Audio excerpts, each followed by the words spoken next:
안녕하십니까 성도 여러분. 오늘은 상공부 구약의 인물 중에서 아브라함에 관하여 강의를 하도록 하겠습니다. 먼저 아브라함의 이름의 뜻은 큰 아버지라는 뜻입니다. 창세기 17장 5절에서 하나님이 그의 이름을 아브라함이라고 그렇게 이름을 만들어 주셨습니다.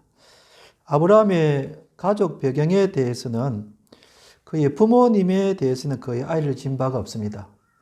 우선 첫째로 아브라함은 갈대아 우르에서 데라의 아들로 태어났다 하는 것이 성경에 나와 있습니다.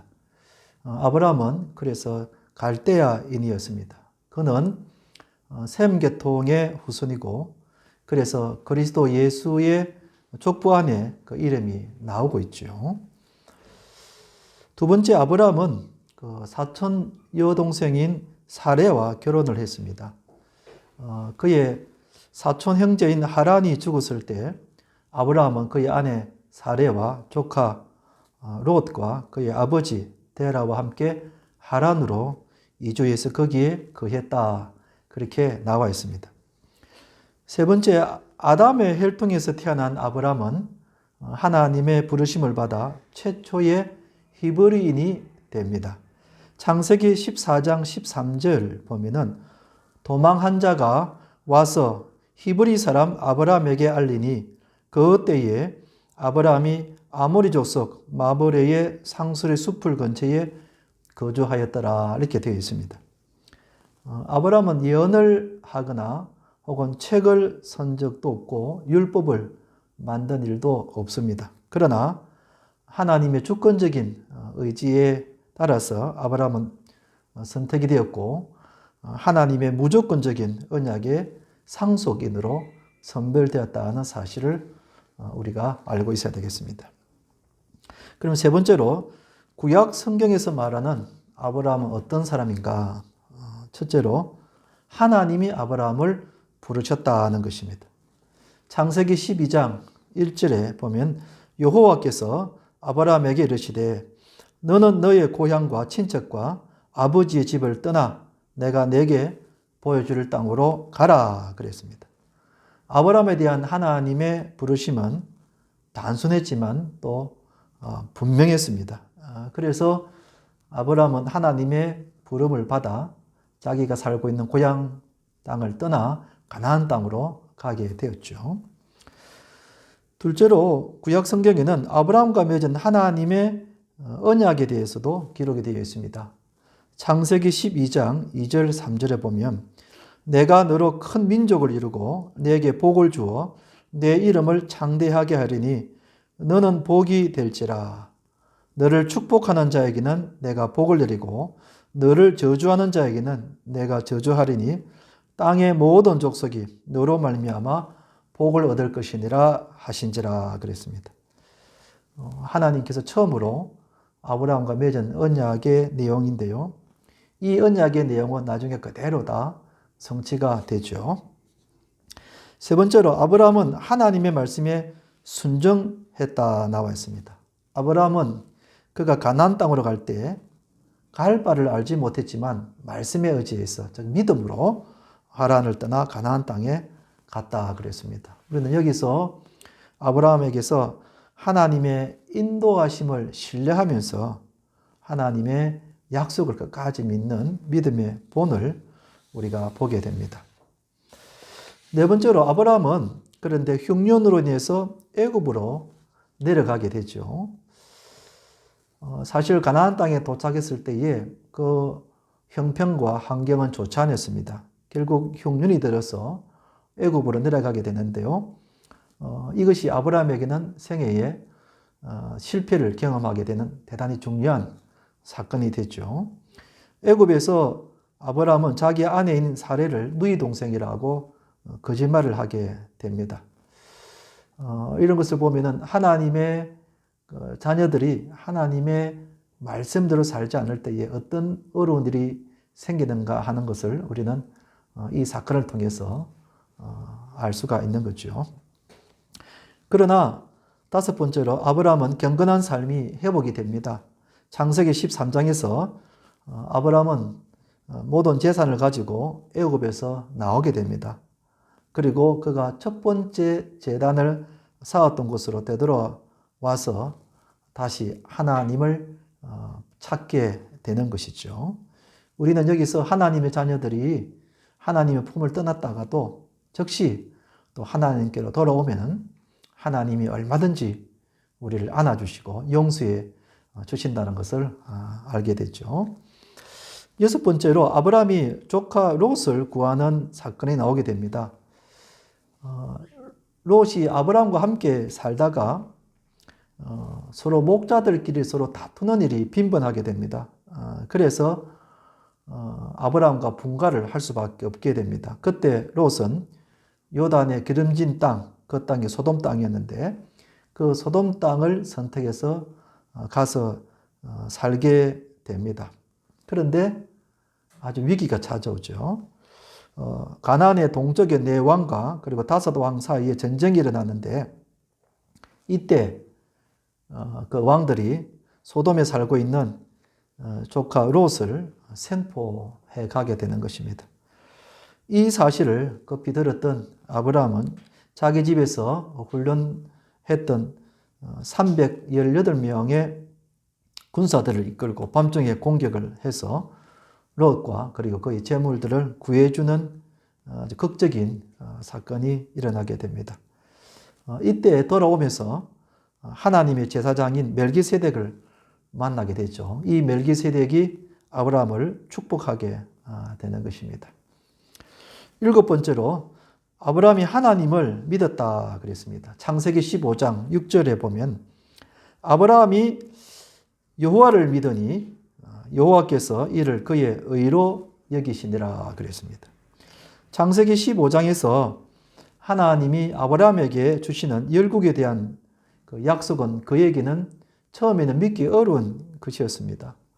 아직 자식이 없었을 때에 하나님은 아브라함에게 하늘을 우러러 무뼈를 셀 수 있나 보라. 내 자손이 이와 같을 것이라 라고 했을 때에 아직 아들도 한 명이 없는 상태에서 자손이 별과 같이 많이 될 것이라는 것에 대해서 받아들이기 어려웠죠. 그러나 아브라함은 하나님의 이 약속을 믿었다는 데에서 참 귀한 믿음을 우리가 볼 수가 있는 것입니다. 여덟 번째로 하나님이 아브라함에게 아브라함이라고 이름을 주시게 됩니다. 하나님은 아브라함이 99세에 되던 때에 언약을 새롭게 하시면서 아브라함에게 열국의 압이라는 뜻을 가진 아브라함이라고 이름을 지어주게 됩니다. 그리고 이 언약의 표시로서 할례를 제정을 해 주셨죠. 그리고 이때 아내 사레의 이름도 열국의 의미라는 뜻의 사라라는 이름으로 바꾸어 주십니다. 이때부터 아브라함의 그 인생이 또 새롭게 시작이 되죠. 그리고 아홉 번째로 그 후에 아브라함이 조카 롯이 구출되기를 기도하게 됩니다. 소돔 고모라 상에 살았던 조카 롯이 방탕한 사람들과 함께 섞여서 살게 되죠. 이때 주의 천사가 이 소돔과 고모라 성에 살고 있는 사람들을 멸하기 위해서 가게 되었을 때 아브라함의 집에 잠깐 들르게 됐죠. 이 사실을 알게 된 아브라함이 주의 천사에게 간곡하게 부탁을 하게 되죠. 그래서 소돔 고모라 성을 멸하실 때에 하나님이 아브라함을 생각하사 조카 롯을 구원해 주셨다 이렇게 나와 있습니다. 열 번째로 100세에 아들 이삭이 출생을 하게 됩니다. 하나님께서 약속하신 대로 100세에 그분의 약속대로 아브라함이 아들을 낳게 되는데요. 이것은 하나님이 아브라함과 처음 약속했을 때부터 무려 25년이 지난 때에 성취가 되었다는 사실입니다. 25년의 세월은 결코 짧은 세월이 아니죠. 우리도 기도하고 하나님께서 응답해 주실 때까지 기다리는 믿음이 필요합니다. 끝까지 믿고 기다리면 때가 되면 하나님께서 우리의 기도를 들어 응답해 주시죠. 그 다음에 11번째로 아들 이삭을 바치라는 하나님의 말씀에 순종하게 됩니다.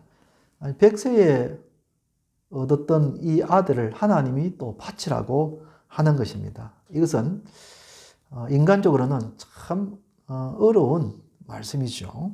그런데 아브라함은 적극 순종해서 아들 이삭을 모리아 산에 번제로 바치게 됩니다. 물론 하나님께서 다른 번제물을 준비해 놓으셨죠. 하나님은 아브라함의 믿음을 테스트해 보신 겁니다.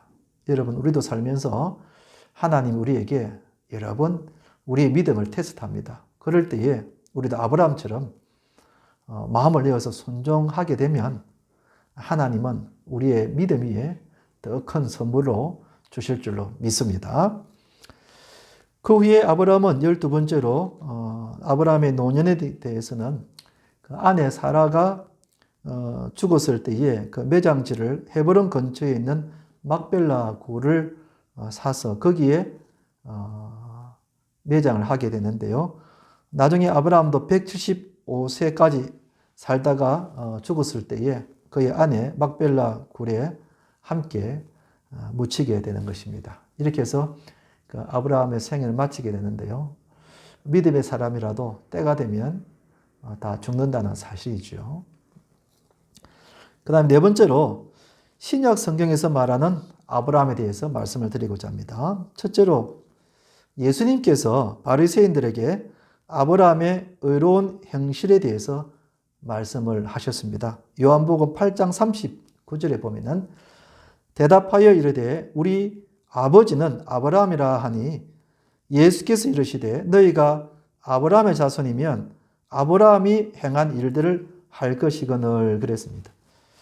예수님께서는 바리새인들에게 그들의 위선적인 행위를 지적하시면서 그 아브라함의 선한 일을 비교해서 책망을 하신 적이 있었습니다. 그때 예수님은 그 아브라함이 이삭을 바친 그 행실에 대해서 어렵다고 그렇게 칭찬을 하신 겁니다. 두 번째는 스데반이 아브라함의 소명에 대해서 말씀을 하신 적이 있습니다. 사도행전 7장 2절에 보면 스데반이 이르되 여러분 부형들이여 들으소서 우리 조상 아브라함이 하란에 있기 전 메소포타미아 있을 때에 영광의 하나님이 그에게 보여 그랬습니다. 여기 스데반이 아브라함의 소명이라고 말씀하실 때는 아브라함이 하란에 가기 전 메소포타미아 갈대아 우르에 있었을 때 받은 것을 말합니다. 스데반은 아브라함이 이런 소명을 따라서 가나안 땅에 간 것을 히브리 민족의 조상으로 삼으신 하나님께서 어떻게 히브리 민족을 믿음의 사람으로 만들어 주셨는가에 대해서 설명을 하시고 있는 겁니다. 세 번째, 사도 바울도 아브라함의 믿음에 대해서 말씀을 하셨습니다. 로마서 4장 13절에 보면 아브라함이나 그 후손에게 세상의 상속자가 되리라고 하신 언약은 율법으로 말미암은 것이 아니요 오직 믿음의 의로 말미암은 것이니라 그랬습니다. 여기서 사도 바울이 믿음을 강조합니다. 하나님께 의롭다 하심을 받는 것은 행함이 아니고 믿는 그 믿음을 보시고 의롭다 하신 것을 설명하시면서 아브라함의 경우를 설명을 한 겁니다. 아브라함이 하나님을 믿었기 때문에 하나님이 아브라함을 의롭다 그렇게 칭하셨다고 사도 바울은 설명을 하고 있는 것입니다. 또 네 번째로 히브리서 11장에 나오는 믿음장에서 아브라함은 믿음의 사람이라고 정명하고 있습니다. 히브리서 11장 8절에 보면 믿음으로 아브라함은 부르심을 받았을 때에 순종하여 장래에 유업으로 받을 땅에 나아갈새 갈 바를 알지 못하고 나아갔으며 우리 잘 아는 대로 히브리서 11장은 믿음의 장이죠. 거기에 많은 믿음의 선진들이 소개되어 있는데요. 그 중에 아브라함도 한 사람으로 소개가 되어 있는 것입니다. 아브라함이 하나님의 부르심을 받았을 때에 믿음으로 나아갔다 그러는 것입니다. 여기서 아브라함 믿음을 부각시키고 있는 거죠. 또 야고보 선생이 아브라함을 소개한 것도 있습니다. 5번째, 아브라함은 또한 행함으로 어렵다 하심을 받았다 그랬습니다. 야고보서 2장 21절에 보면 우리 조상 아브라함이 그 아들 이삭을 제단에 바칠 때에 행함으로 어렵다 하심을 받은 것이 아니냐 그랬습니다. 여기서 야고보 선생이 강조하는 것은 믿음과 행함은 하나다 하는 것을 강조하는 것입니다. 믿음이 있느라 하고 행하지 않으면은 그 믿음은 죽은 믿음이라고 설명하면서 아브라함은 그렇게 하지 않았다. 그가 믿은 대로 행하였다는 것을 강조함으로써 아브라함의 행함을 아주 칭찬하고 있는 것을 볼 수 있습니다. 그럼 마지막으로 5번째, 아브라함을 통해서 우리가 배울 수 있는 교훈이 뭔가? 첫째는 하나님 안에서 흔들리지 않는 믿음의 생활을 해야 하겠습니다. 우리도 믿음 생활을 하다 보면은 여러 가지 흔들릴 때가 있죠. 그러나 아브라함처럼 끝까지 믿음을 갖고 하나님 바라봐야 하겠습니다. 둘째는 무슨 일이든지 하나님에게 순종하자. 아브라함은 가장 귀한 아들 이삭을 하나님께 바쳤죠. 순종한 겁니다. 우리도 하나님 원하시면 우리의 시간과 마음과 물질과 우리의 몸을 하나님 위해서 드릴 줄 아는 그런 순종하는 마음을 가져야 하겠습니다. 세 번째로 하나님을 위해서 필요한 일이라면 우리의 생을 기꺼이 드리도록 하자. 아브라함의 삶 속에서 우리가 받을 수 있는 교훈이죠. 네 번째로 하나님이 우리를 어디로 보내시든지 믿음으로 가자. 아브라함은 그 갈대아 우르에서 갈 바를 알지 못하고 가나안 땅으로 갔다 그랬습니다. 우리도 하나님께서 우리를 어디로 부르든지 간에 그게 섬김의 자리로 나아가도록 하십시다. 5번째로 하나님의 뜻 안에 머무르자. 아브라함은 언제나 하나님의 뜻 안에 항상 살았죠. 이것이 아브라함이 하나님께 칭찬을 받았던 이유 중에 하나라고 할 수 있겠습니다. 6번째, 비록 시간이 걸릴지라도 자신이 한 모든 약속을 지키시는 하나님을 신뢰하자. 아브라함은 25년 동안 기다렸다 그랬죠. 기다렸더니 하나님께서 그 약속을 이루어 주셨습니다. 우리도 기도하고 비록 시간이 걸릴지라도 믿음을 갖고 끝까지 기다립시다. 7번째, 우리는 아브라함의 자손이신 예수님을 믿기 때문에 하나님의 자녀가 될 수 있었다. 우리도 아브라함의 영적인 자녀들이죠. 그래서 아브라함은 우리의 믿음의 조상이라고 할 수 있는데요. 아브라함의 자녀들, 즉 예수님을 믿는 하나님의 자녀들은 모두가 다 아브라함을 믿음의 조상 정점으로 해서 다 자녀들이라고 할 수 있겠죠. 마지막으로 주님께 헌신합시다. 아브라함은 독자 이삭을 바쳤다 그랬습니다. 하나님이 우리에게 무엇을 원하든지 간에 우리가 기꺼이 하나님께 드릴 수 있어야 하겠습니다. 이것으로 아브라함에 관한 말씀을 마치도록 하겠습니다. 이제 여러분의 과제물을 또 작성해서 제출하시면 제가 채점을 해서 또 돌려드리도록 그렇게 하겠습니다. 오늘 수고 많이 하셨습니다. 감사합니다.